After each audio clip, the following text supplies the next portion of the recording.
Ikalimang kabanata. Parusahan ang gumagawa ng imoralidad.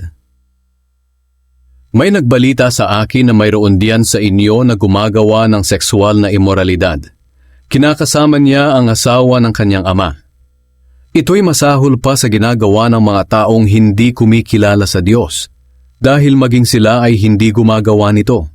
At sa kabila ng pangyayaring ito, nagawa pa ninyong magyabang. Dapat sana ay naghinagpis kayo at pinalayas na ninyo sa inyong grupo ang gumagawa nito. Kahit na wala ako riyan ng personal, nariyan naman ako sa espiritu. At sa pangalan ng ating Panginoong Hesukristo, hinatulan ko na ang taong iyon. Kaya sa pagtitipon ninyo, isipin ninyo na parang nariyan na rin ako sa espiritu. At sa kapangyarihang ibinigay sa atin ng ating Panginoong Hesukristo, ipaubaya ninyo kay Satanas ang taong iyon, upang mapahamak ang kanyang katawan at maligtas ang kanyang espiritu sa araw ng paghuhukom ng Panginoon. Hindi tama ang pagyayabang ninyo. Hindi nyo ba alam ang kasabihang, ang kaunting pampaalsa ay nakakapagpaalsa sa buong masa ng harina? Kaya alisin ninyo ang lumang pampaalsa na walang iba kundi ang kasalanan, upang maging bago at malinis kayo. Sa katunayan, nilinis na kayo dahil inialay si Kristo para sa atin. Tulad siya ng tupang iniaalay tuwing pista ng paglampas ng anghel. Kaya ipagdiwang natin ang pistang ito, hindi sa pamamagitan ng tinapay na may lumang pampaalsa, kundi ng tinapay na walang pampaalsa, na ang ibig sabihin ay talikuran na natin ang dati nating mga kasalanan at kasamaan, at mamuhay na tayo ng malinis at tapat.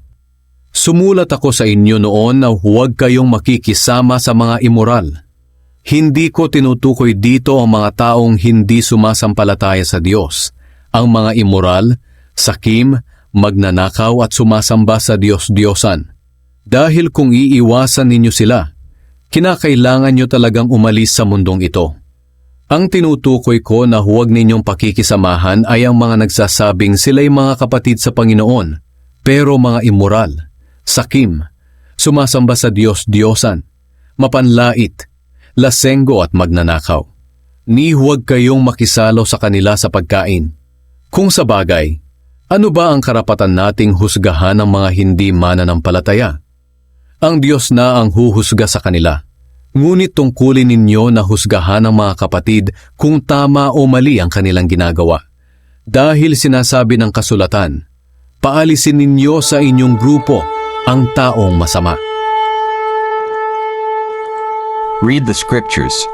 Lahat ng kasulatan ay isinulat sa pamamagitan ng kapangyarihan ng Diyos at mapapakinabangan sa pagtuturo ng katotohanan, pagsasaway, pagtutuwid, at sa pagsasanay sa matuwid na pamumuhay para maging handa sa lahat ng mabubuting gawa ang naglilingkod sa Diyos.